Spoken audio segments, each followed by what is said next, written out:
Le marronnier de l'été revient, même si on est en hiver. Ah non, on n'est pas encore en hiver. Bon, on s'en fout. Un des marronniers depuis 10 ans, 15 ans, 20 ans. Franchement, allez sur Google et tapez théorie de genre à l'école. Il y a des articles qui remontent à 2014, 2010 et même avant sur l'inquiétude des parents de l'intrusion de la théorie du genre dans les écoles. On a notre nouvelle ministre, Jeanne Tête, je crois qu'on dit ça, on prononce son nom comme ça, qui explique que la théorie du genre n'existe pas à l'école. Mais entre les paroles et les actes, c'est un peu plus compliqué que ça. On va faire un tour de cette nouvelle polémique.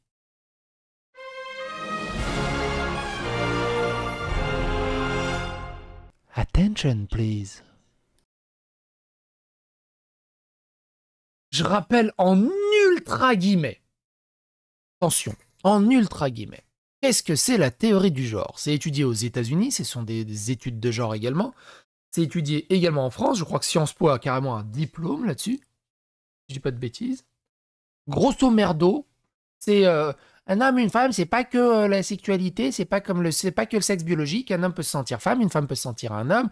Un pénis, c'est pas forcément un attribut masculin, ça peut être aussi un pénis féminin et ainsi de suite.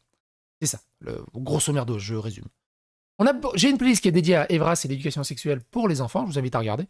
Il y a pas mal, notamment évidemment au Canada et aux États-Unis, et ça arrive doucement en France, des cours LGBT dès la primaire, des profs qui expliquent qu'il faut déstigmatiser les pédos, du théâtre ou qui explique la sexualité pour les enfants de 5 ans. Une maîtresse qui demande à des gamins de 8 ans s'ils voudraient changer de sexe. Des profs LGBT qui endoctrinent. Un livre d'éducation sexuelle qui demande aux parents de laisser regarder les enfants leur accouplement. Il n'y a rien de mal à ça.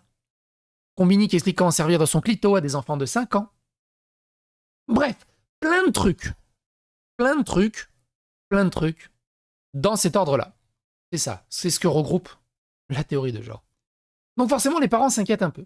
On a la ministre, du coup, qui nous dit ça. On va pas écouter les 3 minutes 38, mais un petit morceau. Le programme n'a pas été publié, il sera débattu mi-décembre en Conseil supérieur de l'éducation. Et le programme est très clair. Il s'agit... Le programme, c'est l'Evras. On en a parlé de l'Evras. Pour ça, on ne va pas revenir en détail dans tout ce qu'on a dit dans l'Evras. Je vous invite à aller dans les vidéos. Aujourd'hui, d'apporter d'abord un programme où il n'y en avait pas. Première chose, que nos professeurs soient soutenus, puissent répondre aux questions qui sont posées par les enfants, que les parents puissent savoir exactement ce que contient le programme. C'est un programme qui est équilibré, qui est très progressif, qui tient compte de la maturité et de l'âge de chacun. Alors, elle dit progressif. C'est un programme progressif, pas progressiste. Ne mélangeons rien. C'est un programme dans lequel on n'apprend pas les pratiques sexuelles, évidemment. On apprend le respect, on apprend la notion de consentement, on apprend la différence fille-garçon, on apprend à dire non, très important. Et puis derrière, n'oublions pas que lorsqu'un jeune n'a pas la réponse à ces questions, il va la chercher par lui-même. On sait qu'aujourd'hui, un garçon sur 2 à l'âge de 11 ans a déjà consulté des sites pornographiques.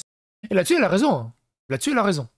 Là-dessus, elle a totalement raison. Le truc, c'est que son programme... des intervenants qui viennent dans les écoles, ils ne l'appliquent pas vraiment. Ils saupoudrent un peu de leur idéologie à eux. Et on passe dans l'endoctrinement. On passe dans les pronoms. On passe dans... Tu veux changer de sexe. On passe dans... Ah, t'es non-binaire. Ah, t'as des pronoms. Sur lesquels toutes sortes de réponses, dégradantes d'ailleurs, circulent. Et donc c'est ça que nous voulons combattre. L'école de la République, c'est une école dans laquelle il n'y a pas d'idéologie. Ce programme n'a pas... Il n'y a pas d'idéologie. Mais par contre, on a trouvé des écoles avec des drapeaux LGBT, des profs qui veulent se faire appeler HUL, et un autre pronom. Et comme ça, on pourrait dire il manque HUL dans un coin de la classe. Pas d'idéologie. La théorie du... On a fait une vidéo là-dessus, c'était rigolo. genre, elle n'existe pas. Elle n'existe pas non plus dans ce programme, évidemment. On apprend la différence fille-garçon. On se respecte pour ce qu'on est, et c'est tout. Eh ben merci. Si c'était ça, ce serait cool. On apprend la différence fille-garçon. Un homme, une femme, masculin, féminin. La théorie de genre n'existe pas. Ça, c'est bien. Sur le papier, c'est cool. Sur le papier, c'est vraiment cool. Le macronisme est un hollandisme. Ils ont ressorti une interview pareil de Najat Vallaud-Belkacem qui, déjà à l'époque, expliquait en 2013 que la théorie de genre n'existait pas. Pourtant, on a le planning familial. Le planning familial qui explique et qui lutte pour avoir de l'éducation sexuelle auprès des enfants et dans les écoles, qui explique on sait que des hommes aussi peuvent tomber enceints. Ils disent aussi, pour la définition mâle-femelle, on a fait une vidéo sur le planning familial, plusieurs même sur le planning familial, mais juste la définition de mâle-femelle pour eux, c'est utilisé surtout pour étudier la reproduction sexuelle chez diverses espèces. Il convient de ne pas les employer pour caractériser nos congénères humains. Ces termes binaires ne reflètent pas la variété de nos corps et de nos vécus. Comme on l'a vu plus haut, le sexe est une construction sociale, un pénis est un pénis, pas un organe sexuel mâle. Ça, c'est la théorie du genre. Tout simplement. Donc, elle relaye, elle reprend, enfin, elle refait, suite à l'interview qu'elle a fait sur BFM, elle reprend la parole. Depuis quelques jours, j'ai entendu tout et son contraire. On va donc prendre quelques minutes pour clarifier tout cela et rétablir la vérité face au flot de fausses informations qui circulent. Je vais directement mettre les pieds dans le plat. Va-t-on étudier les pratiques sexuelles à l'école? Absolument pas. Il s'agit d'apporter un programme, là aujourd'hui il n'y en a pas. Il s'agit d'apporter du... Le programme existe déjà. Ils veulent juste mieux le cadrer. Et effectivement, dans le programme, il n'y a pas spécialement d'apprendre les pratiques sexuelles à l'école. Et encore une fois, ce sont les intervenants qui dévoient ce programme et qui apprennent ça aux gamins, en pensant bien faire, tellement ils sont endoctrinés par le wokisme, le progressisme et l'idéologie LGBT. Du soutien à nos professeurs pour qu'ils puissent répondre aux questions posées par les élèves. Il s'agit aussi d'être clair, d'être transparent et que les parents sachent ce qui est enseigné à leurs enfants. Et ça aussi, c'est important. Là, elle a raison aussi. Il faut que les parents sachent ce qui est enseigné à leurs gamins. Beaucoup de parents ne savent pas ce qui est enseigné aux gamins. Des fois, il y a des intervenants qui viennent. On va voir l'exemple d'une intervenante qui vient dans une école. Les parents ne sont pas au courant de ce qu'elle va dire aux gamins. Normalement, on doit pouvoir récupérer le programme de ce que les parents disent aux gamins. Tout ça, toute cette histoire d'ailleurs, ça me fait penser, il y a évidemment une autre playlist qui est extrêmement importante et qui va parfaitement dans ce sens-là. C'est la playlist sur la Floride, sur ce qu'on a appelé le Stop Woke Act, qui est le gouverneur Rob DeSantis qui a tout fait pour redonner pouvoir aux parents dans les écoles et pour retirer le pouvoir aux profs ultra woke LGBT qui endoctrinent les gamins à l'insu des parents. C'est-à-dire qu'il faisait les transitions des gamins à l'école dans le plus grand secret sans avertir les parents. C'était de la folie furieuse. Et ça a donné donc le Stop Woke Act, que les woke ont appelé ça en mode don't say gay, alors que les gays n'ont rien à voir là-dedans.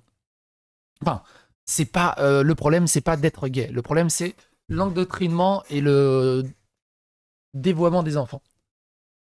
Surtout à un âge où ils sont en pleine construction.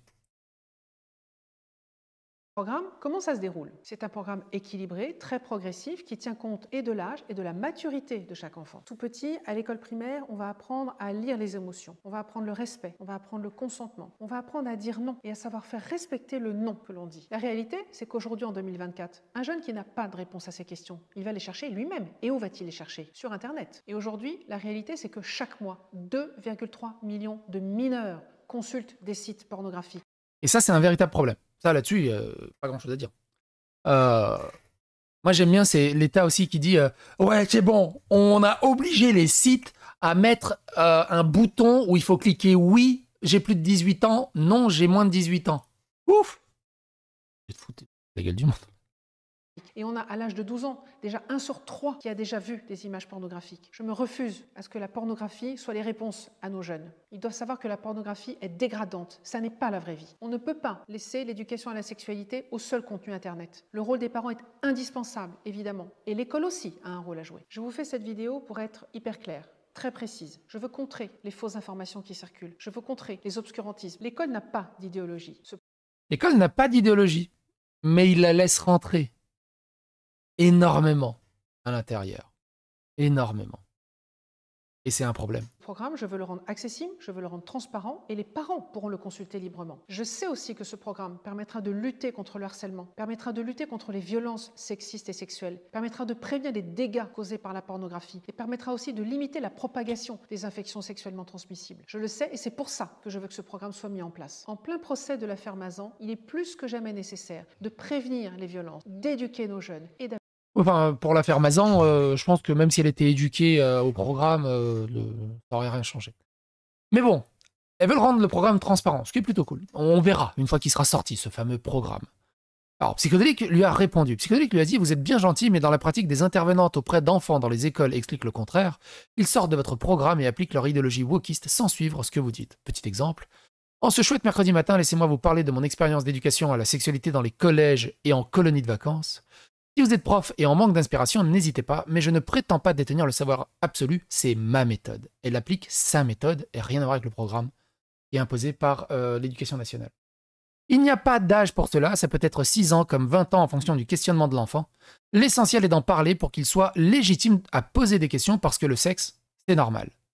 Quelqu'un lui répond « Je crois que vous n'avez pas bien compris ma dernière phrase, faudrait-il que je vous fasse un dessin? Expliquez à l'enfant de 6 ans le goût que ça a. » Donc on parle d'une fellation. Le début de l'histoire, c'était... elle expliquait le goût de la fellation. Mais à des gamins de 6 ans, et alors, c'est pas de mal. Expliquez à l'enfant à 6 ans le goût que ça a, car s'il questionne sur ce sujet, c'est que des perverses comme vous les auront incités. Et elle répond, et ça serait grave. Alors, on va pas revenir en détail de toute cette discussion, on en a fait plusieurs vidéos à ce sujet. Le plaisir anal peut faire partie de la sexualité. Avec les enfants, c'est d'autant plus important qu'ils ont beaucoup d'a priori sur cette pratique. Je rajoute, sans parler de l'endoctrinement sur les théories de genre et autres délires des non-binarismes, pronoms, idéologie, trans-LGBT, etc. Antoine Léaumont qui dit « Il faut inscrire dans la Constitution la liberté de choisir son genre et de permettre un changement d'état civil libre et gratuit. » Ça, c'est la théorie du genre.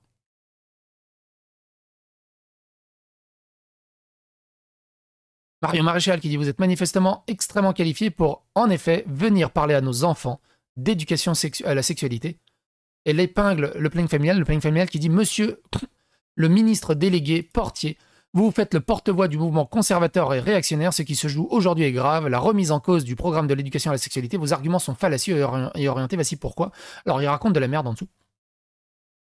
Parce qu'ils font que ça, de la théorie du genre, déconstruction, le pénis, c'est aussi, les hommes peuvent tomber enceintes, le pénis, ça peut être aussi un pénis féminin et tout ça. Ils pervertissent. Ils détruisent toutes les constructions des gamins. Et de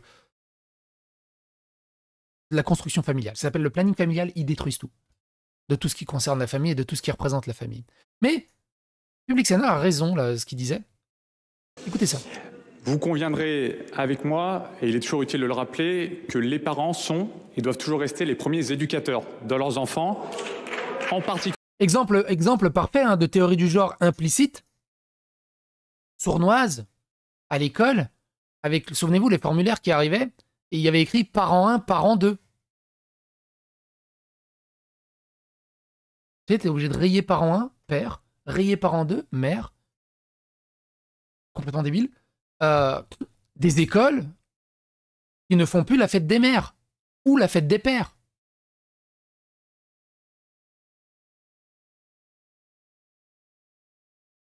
Ça fait partie de la déconstruction de la famille, de la déconstruction de l'homme et de la femme, de la déconstruction.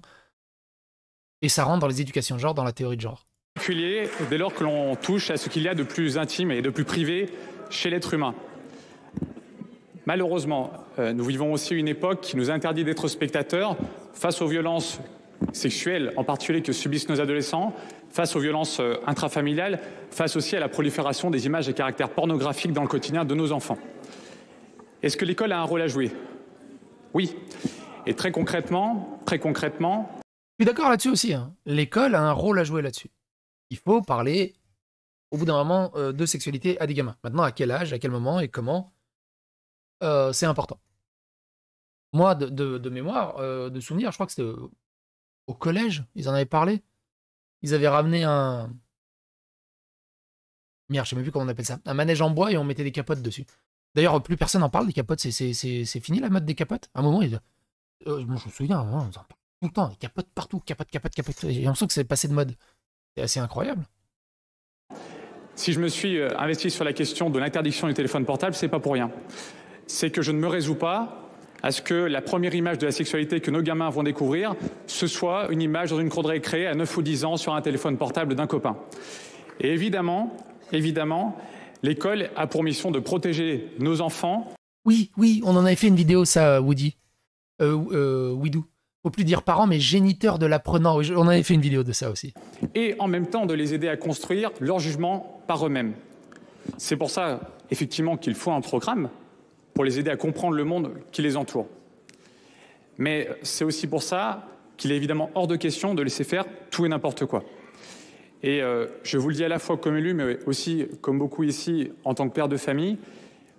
Penses-tu que Le Pen va renverser Macron? Bon, elle n'est pas si grosse que ça. Elle a pris du poids, mais ça va. Ce programme, en l'état, n'est pas acceptable. Et il doit être revu.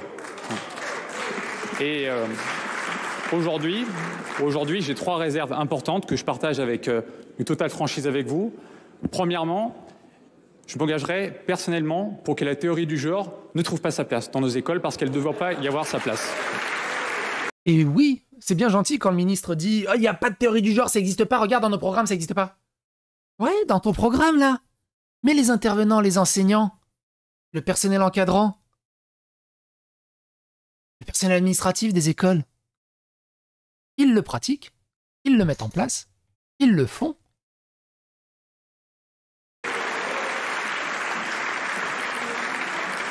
Deuxièmement, le militantisme n'a pas non plus sa place dans nos écoles. Alors c'est pareil, le militantisme n'a pas sa place dans l'école. Quelle est la probabilité d'enseignants de gauche et de droite à l'école? Hein, c'est pas caché. La très grosse majorité est d'ultra gauche à l'école. Ce qui fait en sorte que les gamins sortent des écoles totalement endoctrinés à une seule idéologie politique complètement débile. Puis après, ils se mettent à travailler, ils commencent à payer des impôts, à avoir des responsabilités, et ils comprennent qu'ils étaient cons. Je veux un encadrement très strict de tous les intervenants qui auront à porter ces sujets dans nos établissements. Après, les écoles privées anonymes, c'est comme tout. Hein. C'est des écoles privées. Du coup, il y en a des bonnes, il y en a des moins bonnes. Tu peux pas amalgamer toutes les écoles les unes derrière les autres. Parce qu'il est hors de question de laisser nos écoles se transformer en terrain militant. Troisièmement, je veux aussi une meilleure prise en compte du développement de nos élèves. Parce que toutes les notions qui doivent être évoquées dans ces matières doivent être en fonction, évidemment, du développement de nos élèves et avec sagesse pour décider avec l'Académie des sciences et l'Académie de médecine ce qui est le plus approprié. Je vous remercie. C'est assez fou. Hein. Et Sandrine Rousseau qui dit « Ne pas faire d'éducation sexuelle et affective à l'école, c'est maintenir les filles dans l'ignorance de leur corps et de leurs droits, c'est maintenir dans la domination. » Et dit du coup, pourquoi seulement les filles et les garçons aussi, ils ont besoin d'être éduqués hein, sexuellement hein.